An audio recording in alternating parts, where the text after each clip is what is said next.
Olá, estamos iniciando mais um programa Cultura e Saúde. Hoje nós estaremos abordando o tema hipertensão arterial, popularmente conhecida como pressão alta. O nosso convidado de hoje, que estará participando conosco sobre esse tema, é o meu colega médico e amigo, Dr. Vadi Mansur. Olá, Dr. Vadi, muito obrigado por atender nosso convite, obrigado por achar um tempo em sua agenda e estar vindo no programa Cultura e Saúde aqui nos nossos estúdios para tentar transmitir de uma forma sucinta, de uma forma simples aos nossos amigos telespectadores, que é um tema muito importante, haja vista que essa semana atrás foi o dia do combate à hipertensão arterial e hoje é uma doença que vem aumentando gradativamente devido ao aumento da expectativa de vida da população. Então, nós sabemos que conforme vai aumentando a idade, a expectativa de vida, a hipertensão tende a aparecer. Então, primeiramente, eu gostaria que o senhor nos respondesse como é o funcionamento do coração, qual é a função do coração propriamente, e para posteriormente entrarmos no assunto específico que é a hipertensão. Boa noite, Fabiano. Boa noite, telespectadores. Quero agradecer o convite a estar participando aqui desse seu programa. E o que nós podemos dizer do coração é que ele é uma bomba, que tem a função de levar sangue aos diversos órgãos. Ele tem que ter uma contração, um batimento cardíaco, geralmente entre 60 a 99 batimentos por minuto, dependendo da pessoa, idade, tamanho, sexo. Ele tem a função de bombear o sangue e levar aos órgãos. Pulmão, cérebro, rins, fígado, todos os órgãos dependem da bomba, o coração, para que todo o sangue oxigenado com os nutrientes chegue aos órgãos para que haja o funcionamento normal do organismo. Hoje, a hipertensão, ela pode ser considerada uma epidemia? A epidemia eu não consideraria. A hipertensão arterial é uma doença que vem ganhando aumentos significativos devido ao próprio envelhecimento da população, porque é uma doença com multifatores que atacam o indivíduo por uma série de situações, e que hoje você estima, pela última pesquisa feita pela Sociedade Brasileira de Cardiologia, que entre os adultos estima-se uma proporção em média de 30% de hipertensos. Homens um pouco mais, 35%, mulheres 32%. Então hoje essa é a realidade nossa em diagnóstico de hipertensão, com uma tendência a aumentar, porque, como eu já disse, o próprio envelhecimento da população, com os avanços que se está tendo na medicina para os tratamentos das diversas doenças, a expectativa de vida do brasileiro tem aumentado. E com isso, as doenças vêm aparecendo com o envelhecimento. Uma delas é a hipertensão. E muitas vezes as pessoas hipertensas ou pacientes que são hipertensos não diagnosticados, eles acabam falando, poxa, mas não tem sintoma nenhum, eu nunca tive sintoma, por que eu estou hipertenso? A hipertensão tem um sintoma fidedigno que você pode dizer, bom, esse sintoma é específico da hipertensão ou ela pode ser assintomática? Não, Fabiano. A hipertensão é uma doença assintomática, ou seja, sem sintomas. Você não pode associar hoje queixas de pessoas dizendo, eu estou com dor de cabeça, eu tenho tontura, isso seja sintoma de pressão alta. Não é. É uma doença silenciosa que o diagnóstico é feito com a medição da pressão arterial. Uma simples medição da pressão arterial feita corretamente pode selar um diagnóstico de hipertensão. Mas não há sintoma que você pode dizer que seja um sintoma típico de hipertensão. Ela pode ser considerada uma doença genética? Sim, existem fatores. A hipertensão hoje a gente considera ela uma doença multifatorial. Existe uma grande influência do fator genético, histórico familiar, importante, onde há em parentescos próximos histórias de hipertensão, esse indivíduo pode vir a apresentar um quadro de hipertensão.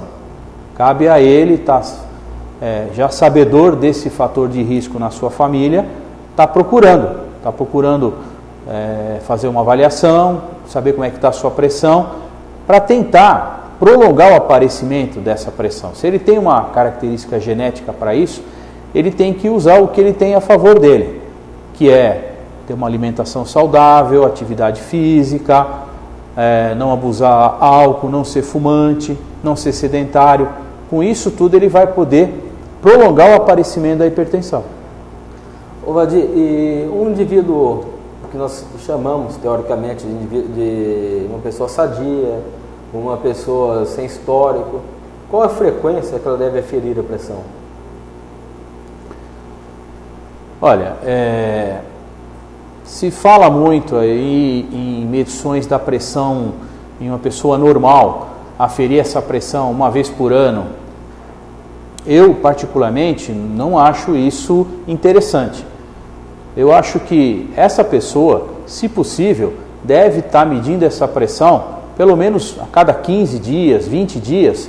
Não custa ir até um serviço médico, um posto de saúde, chegar e pedir para medir a pressão. Eu acredito que essa seja uma média razoável para uma pessoa que não tenha nada, que seja rígida, que meça a sua pressão. Agora, o paciente que já é hipertenso, a frequência seria o quê? Semanal?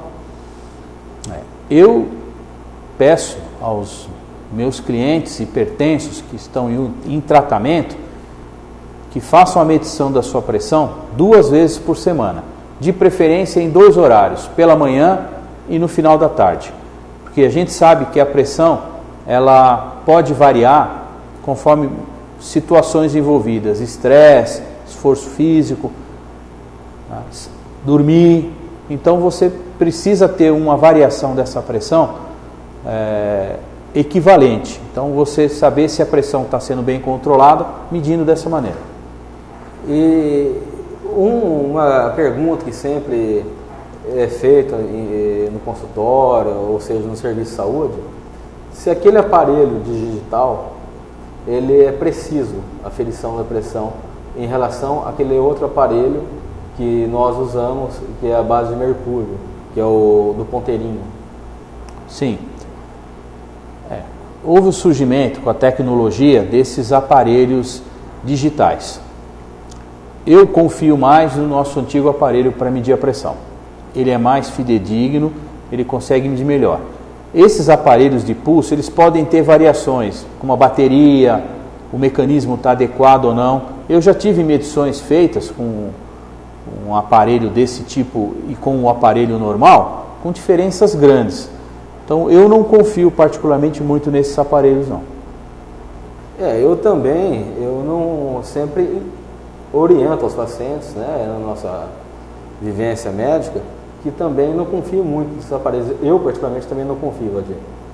Já tive uma experiência desagradável, até mesmo com meu filho, numa ocasião, que você se lembra muito bem disso.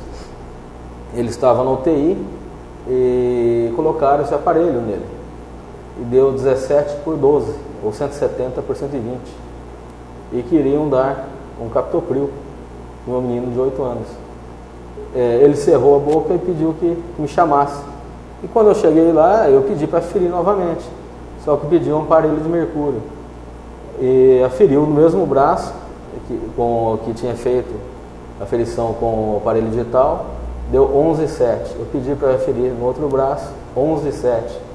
Ou seja, ia ser cometida uma iatrogenia ali com meu filho, dentro de uma UTI. Mas por quê? Aquele aparelho, muitas vezes ele não estava muito indicado por causa do meu menino, porque ele pode ter mexido o braço, isso também, com os movimentos, ele pode alterar os valores pressóricos. Então eu sempre compartilho deste seu pensamento, viu, Vadir? Isso é muito importante nós frisarmos, porque é uma dúvida que os pacientes sempre nos questionam, né? Agora, o diagnóstico, né? Como que o médico hoje ele faz o diagnóstico da hipertensão arterial? Bom, você faz um histórico do paciente, que nós chamamos de anamnese, né? Onde você começa a juntar os dados ali, histórico da família, né? Sabe dos hábitos alimentares, né? Se a pessoa já tem algum problema ou não, se ele já fez alguma medição da pressão e ela estava alta. Aí você tem que posicionar o paciente de maneira adequada, né? Geralmente, para você fazer essa medição dessa pressão, esse paciente não pode ter fumado, feito esforço físico, pelo menos durante 30 minutos, né? Uso de alguns medicamentos. Então você mede essa pressão, né? Põe o paciente sentado, apoiando o braço, e você faz a medição no braço. Aí você espera depois mais ou menos uns 2, 3 minutos, mede novamente, procura medir nos 2 braços, faz a medição, e se ele mantiver valores hoje que você considera um hipertenso acima de 13/8, né? Hoje é um consenso de você ter isso como um nível de corte de pressão normal. Então você aferindo dessa maneira, né, 2 medições ou mais, aonde se mantém níveis alterados, você está fechando um diagnóstico de hipertensão. E tem alguns métodos hoje que os médicos lançam mão nos consultórios, que é um mapa. Você poderia falar um pouquinho sobre esse exame? O mapa a gente lança a mão quando a gente está em dúvida no diagnóstico, porque existem alguns fatores que podem influenciar o aumento dessa pressão. Ansiedade, paciente muito ansioso, hoje se rotula como a hipertensão do jaleco branco, aquele paciente que quando alguém de roupa branca chega perto dele, para que seja medida a pressão sobe, né? Ele tem uma alteração emocional de estar vendo alguém de roupa branca. Então o mapa nada mais é um medidor de pressão automático. Você instala no braço, da mesma maneira como é medido normalmente quando você usa o aparelho convencional de pressão, só que ele é ligado a um aparelho que você usa os recursos hoje da informática, através de um chip que você coloca ali as informações, a maneira como você quer que essa pressão seja medida, você vê o perfil da pessoa, porque você tem que ter algumas medições com ela acordada e outras medições dormindo. Essa pessoa tem que estar na sua rotina normal do dia com o aparelho. Não pode, por exemplo, ficar afastada do serviço, uns acham que põe o aparelho e fica em casa em televisão. Isso não vai adiantar nada, você tem que ter o perfil desse paciente na rotina. Então a gente orienta que ele mantenha a sua atividade normal de trabalho, esse aparelho vai fazer automaticamente as medições, aí os valores vão ficar todos anotados nesse chip, aí você retira o aparelho, analisa através de gráficos, de outras informações analíticas, em porcentagem, tudo, você vai ver. Se você tiver uma porcentagem hoje acima de 50% na média, que esses valores estejam acima, onde você considera hoje 13/8, é uma pessoa que você já considera hipertensa. Valores mais altos, né, em torno da manutenção acima disso, é hipertenso. Abaixo, você pode ficar com uma situação limítrofe, onde você pode não ter necessidade de usar um tratamento medicamentoso e usar só mudança no estilo de vida. Que seriam os pré-hipertensos? Onde você tem uma média inferior a 50%, entre 20% e 40%. Então você tem um indivíduo com as características de ser sedentário, tabagista, está com seu peso acima. Então você tenta uma mudança no estilo de vida, fala para ele reduzir o sal da alimentação, se tornar ativo e procurar uma atividade física, perder peso, se é fumante, largar o cigarro e tentar depois uma reavaliação para ver se houve melhora. Se houve uma melhora, esse paciente entrou dentro dos níveis aceitáveis, você não introduz o medicamento. Agora, se não houver condições de se manter isso no nível considerado normal, você vai ter que entrar com tratamento medicamentoso também. A hipertensão, ela tem algumas classificações, como a hipertensão grau 1, hipertensão grau 2, né, que é a moderada, a severa. Como que é essa classificação, Vadir? Antes se falava em hipertensão leve, moderada e severa. Hoje ela mudou a nomenclatura entre estágio 1, estágio 2, estágio 3 e a hipertensão arterial sistólica, que é quando só a pressão máxima se eleva, a mínima se mantém em níveis normais.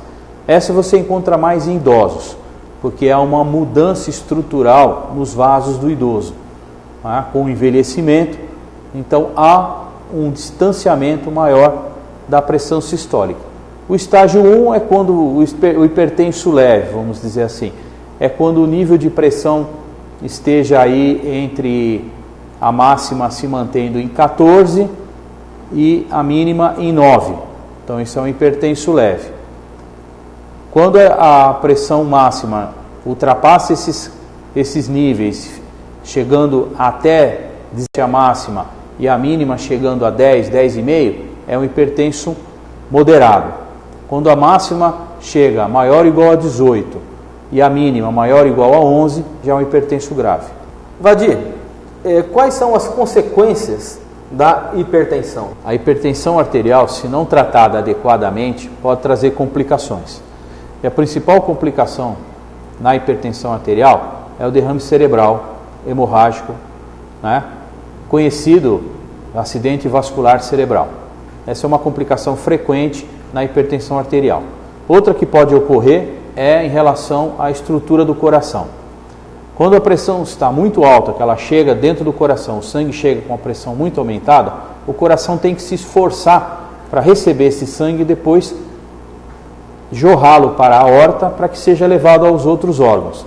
Isso pode causar um crescimento do músculo cardíaco, principalmente no ventrículo esquerdo, chamada de hipertrofia ventricular esquerda.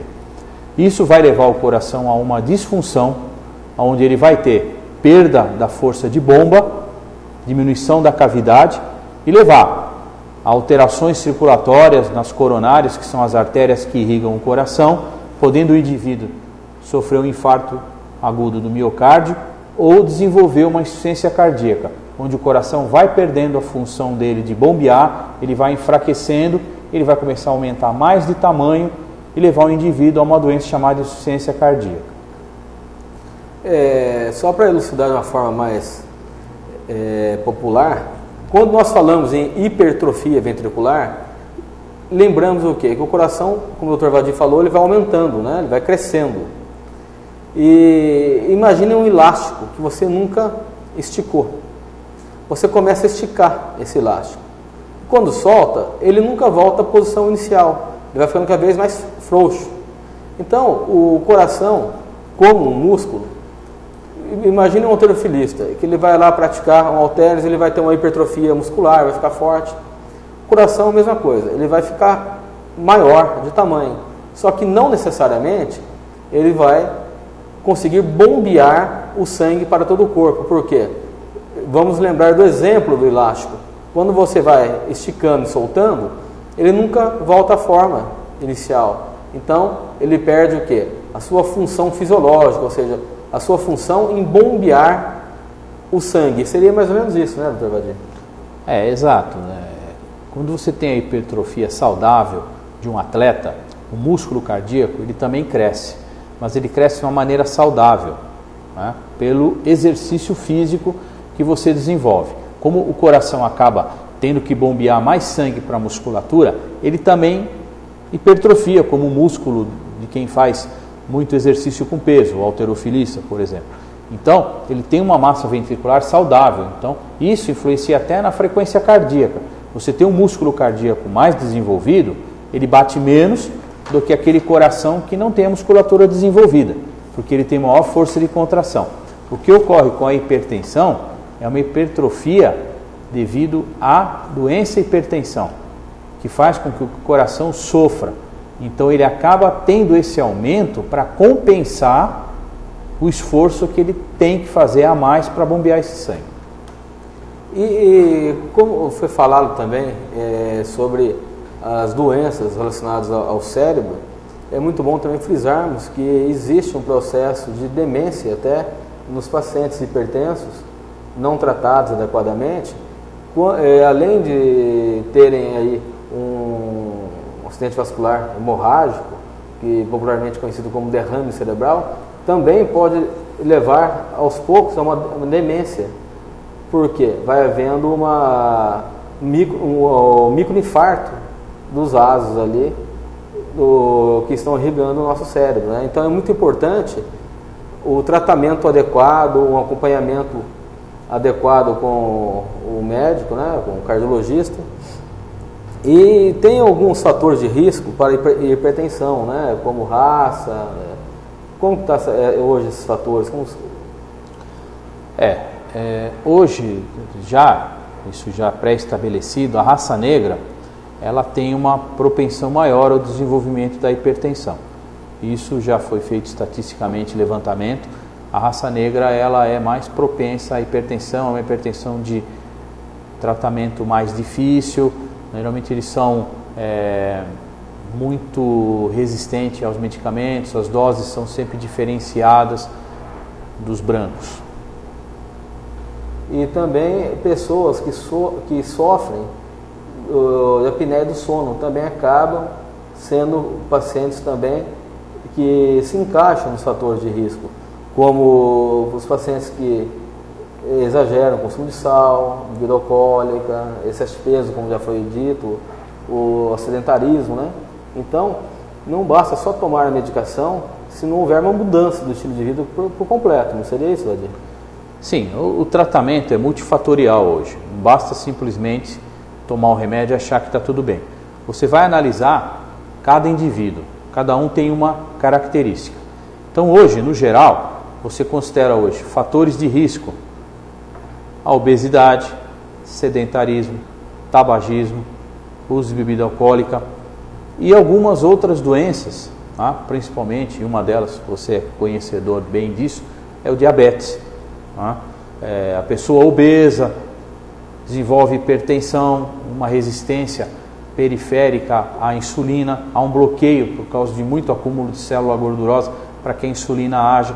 Então esse é um forte candidato a vir a desenvolver uma diabetes do tipo 2, né? Você conhece, que é outro fator complicante. Então você tem que analisar individualmente cada um. O tratamento ele é individualizado, não é porque o seu vizinho toma tal remédio e faz determinado tipo de atividade que você vai fazer igual. Cada um tem uma particularidade.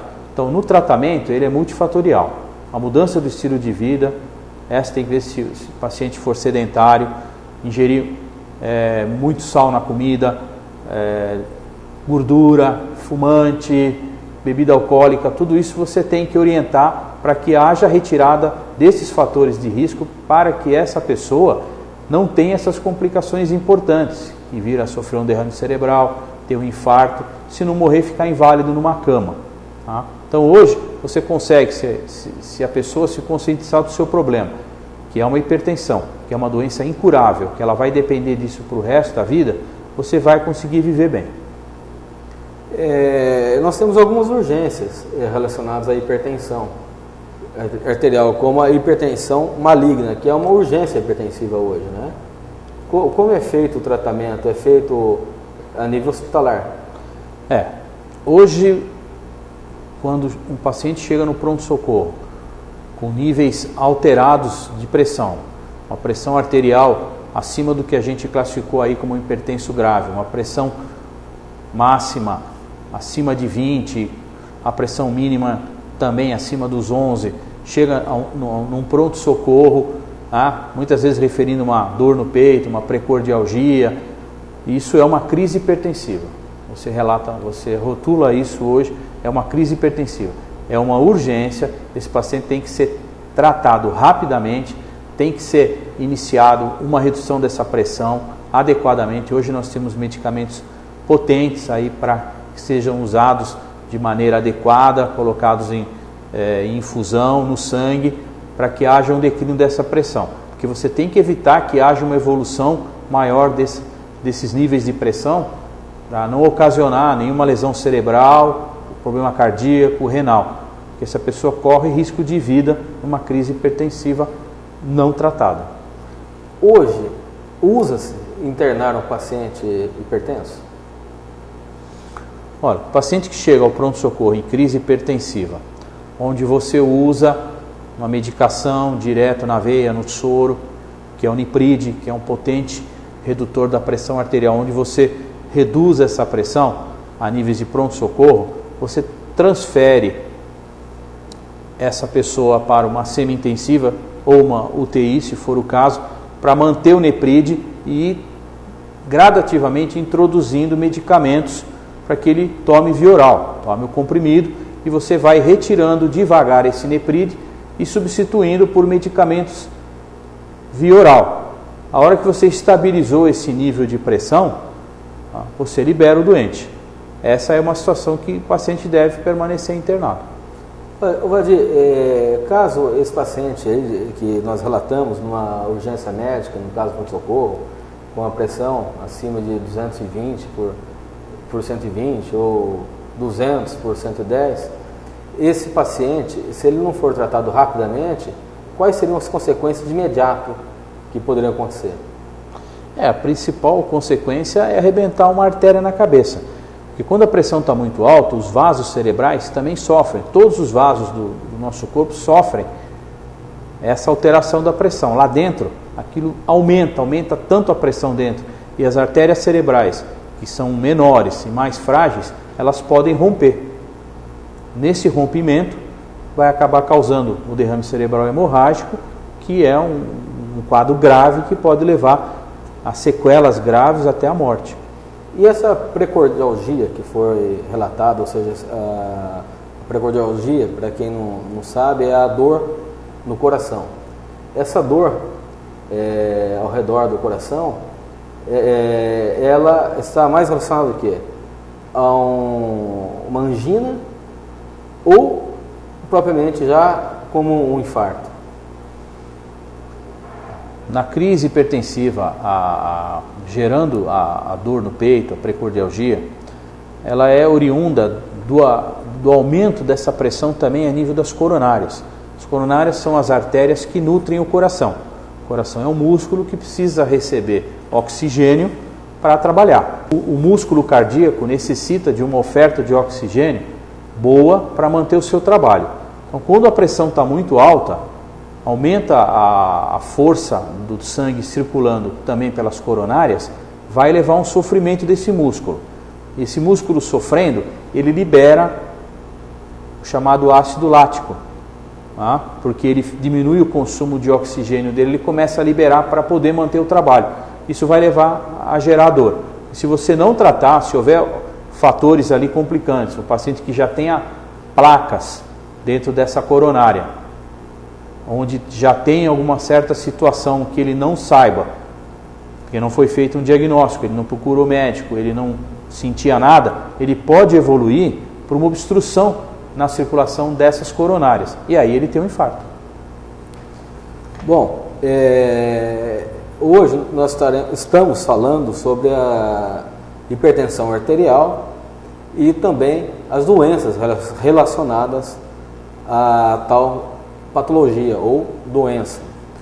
O tratamento da hipertensão arterial, como o Dr. Valdir falou, é um tratamento individualizado, que ele deve ser feito primeiro, que nós chamamos de uma, entre aspas, uma higiene dietética dessa pessoa, que seria o quê? Perder peso, ter uma atividade física mais intensa. É claro, nunca iniciar uma atividade física sem consultar um médico, que corre risco de uma morte súbita, né, Valdir? Exatamente, né? Toda atividade física, para ser iniciada, uma pessoa que já tenha problemas, principalmente problemas cardíacos, hipertensa, ela precisa ser avaliada e se definir com o tipo de atividade que ele vai fazer, né? Baseado na sua idade, se há outras doenças associadas, né? Pacientes com problemas ortopédicos, não posso caminhar, eu tenho um problema no joelho, então vamos indicar que essa pessoa vá fazer uma hidroginástica, porque dentro da água o peso diminui, há uma facilidade maior a se fazer exercício. Então cada um tem um tipo de característica. Então às vezes o exercício de um não é bom para outro. Então tem que ser avaliado, seu médico tem que dizer que tipo de atividade e com que frequência você deve estar fazendo isso. E existem, nós não estamos estimulando ninguém aqui a se automedicar, né?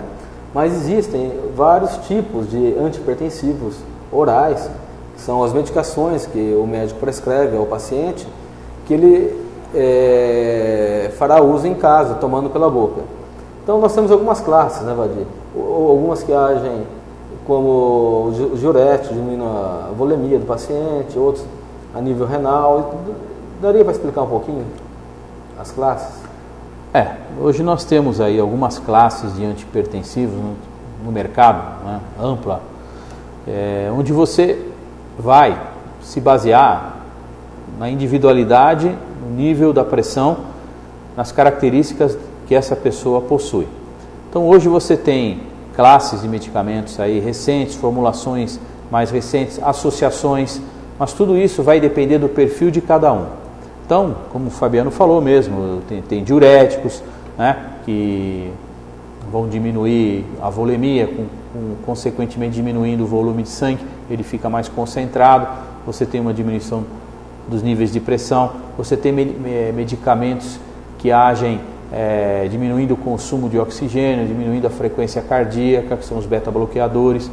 Você tem hoje também a classe dos consagrados hoje no tratamento da hipertensão, os inibidores da enzima angiotensina. Então são vários medicamentos que você tem hoje à disposição. Então você, com certeza, procurando seu médico, ele te avaliando, ele vai indicar com certeza qual o melhor remédio para que você use. Geralmente, eu posso estar enganado, até eu gostaria que você me corrigisse, o paciente que foi diagnosticado como hipertenso, ele vem apresentando uma pressão de 160 por 100 milímetros de mercúrio, ou 16 por 10, dificilmente ele vai conseguir controlar os níveis pressóricos com a mudança de vida. É claro que a mudança é muito importante, mas esse paciente já é indicado uma medicação antihipertensiva. Então tem alguns pacientes que já de início o médico, além de indicar uma mudança de vida, né, uma qualidade melhor de vida, que hoje fala-se muito em qualidade de vida, esses pacientes, como os pacientes diabéticos, alguns pacientes que já tenham alguma alteração nos órgãos-alvos, esses já são de imediato introduzido uma medicação antihipertensiva? Sim. Hoje você tendo um paciente, no caso um diabético hipertenso, ele já tem um risco cardiovascular moderado.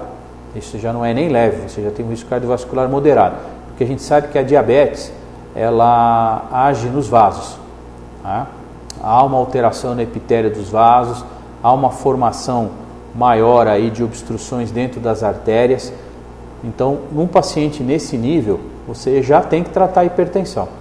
Não dá só para fazer mudança no estilo de vida, diminuição só do sal na comida, parar de beber, parar de fumar, tudo isso, mais o tratamento rigoroso para que essa pressão fique abaixo dos 13 por 8, não ultrapasse 13 por 8. São medicamentos que você vai usar, né? Hoje a gente sabe de quais medicamentos têm efeito melhor no diabético, os que não devem ser usados em diabéticos por alterar um pouco a mais a doença, acelerar mais a doença, alterar os níveis, ser um controle mais difícil, mas o médico sabe qual medicamento usar.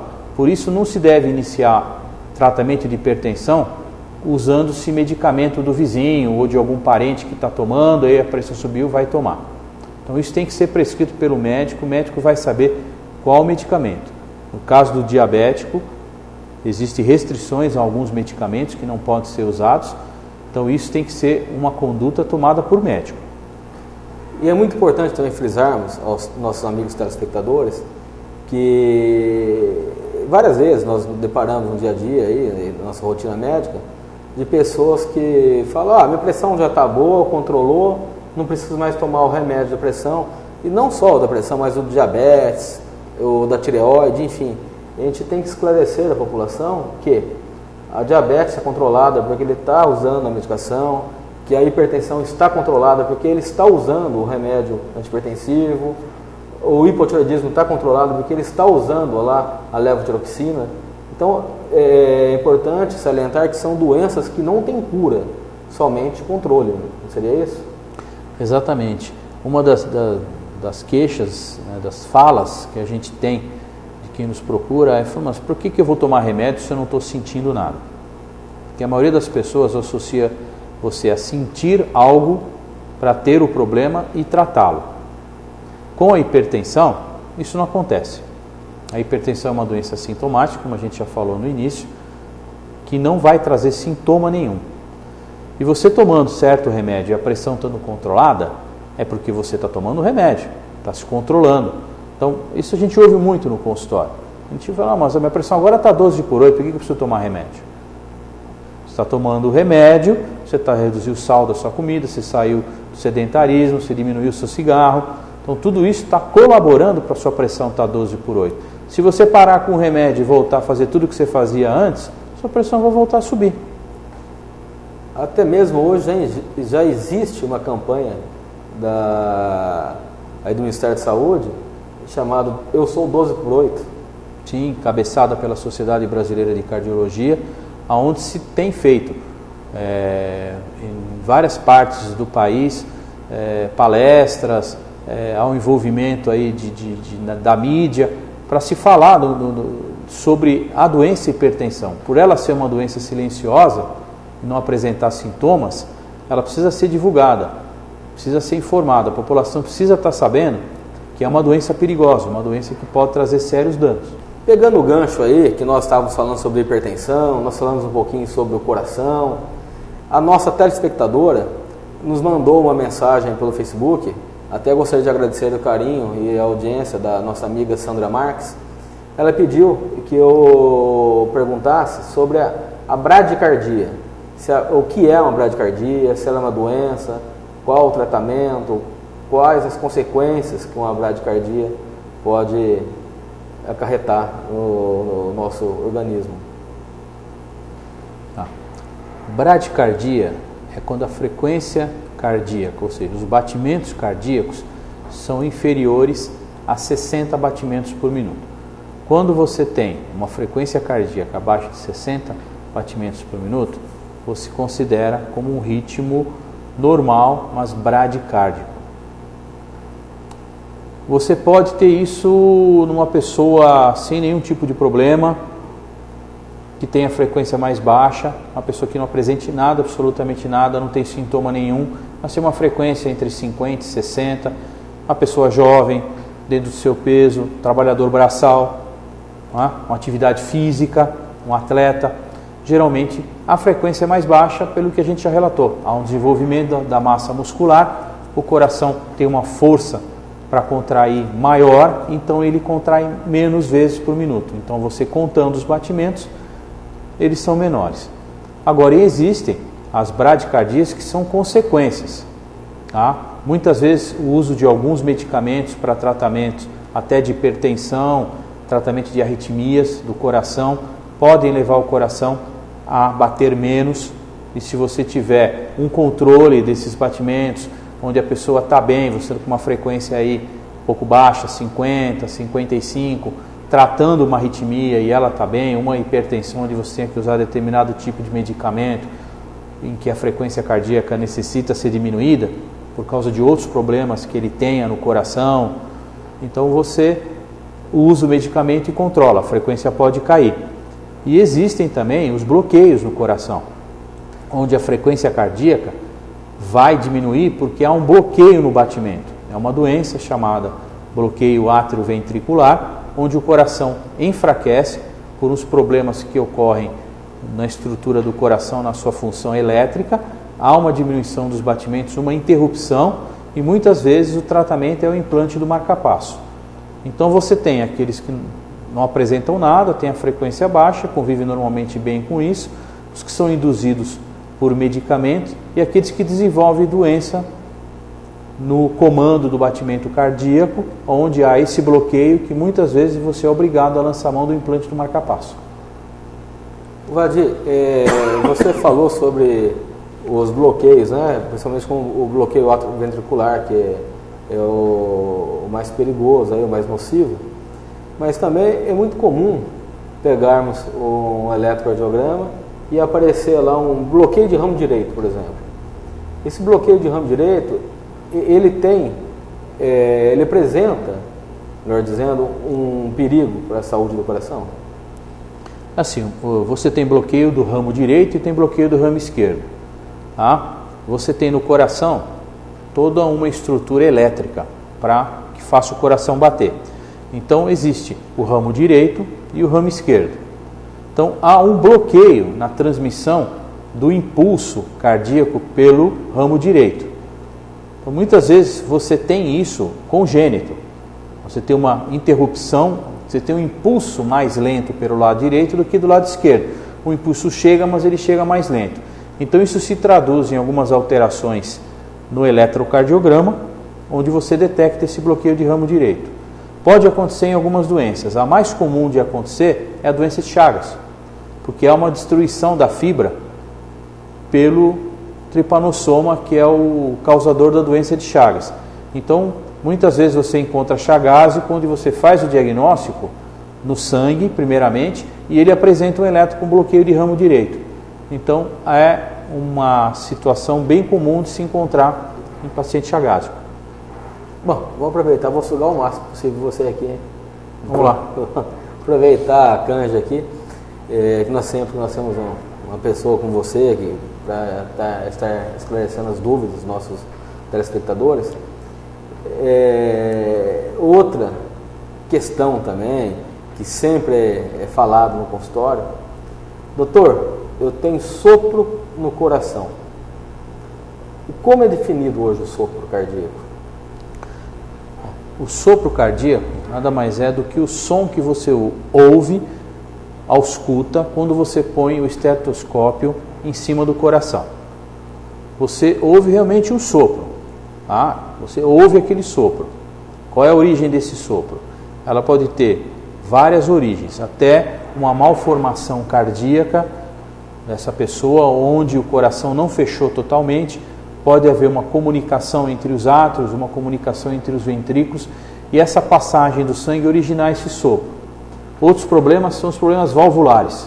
Nós temos no coração 4 válvulas, né? Válvula mitral, válvula aórtica, válvula pulmonar e válvula tricúspide. Essas válvulas são folhetos que abrem e fecham para a entrada e saída do sangue. Você pode vir a sofrer alguma alteração no movimento desses folhetos, eles se tornarem lentos, causando uma insuficiência da válvula, ou a válvula estenosar. O folheto endurece e ele tem uma dificuldade de abertura e fechamento. Então os sopros eles variam conforme a lesão na válvula. Então você precisa ter o ouvido bem treinado, né? E isso a gente adquire aí ao longo da vida, né? Passa aí por muita provação até você ter essa condição de avaliar com certeza a origem desse sopro, se é da válvula mitral, da válvula aórtica, tricúspide, pulmonar. Então, a origem do sopro, ela tem essas variantes. Tudo vai depender da evolução e do diagnóstico confirmativo que hoje a gente tem que ter, e que é cada vez melhor os aparelhos de ecocardiograma.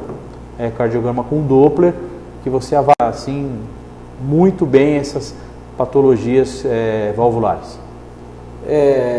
Explicando de uma forma mais popular, o ecocardiograma seria uma ultrassonografia do coração. Exatamente, ele vai avaliar a cavidade, ele vai ver a estrutura do seu coração, vai ver todas as câmaras do seu coração, átrio, ventrículos, vai ver as válvulas, como é que elas estão, a contração do seu coração, se ela está adequada ou não, vai trazer para você medidas. O ecocardiograma ele faz as medidas, ele mostra para você o que a gente chamou de fração de ejeção, que é um cálculo que é feito para ver como o seu coração está ejetando sangue para a circulação, tamanho dele, tudo. É um exame hoje, uma ferramenta muito útil para confirmação diagnóstica.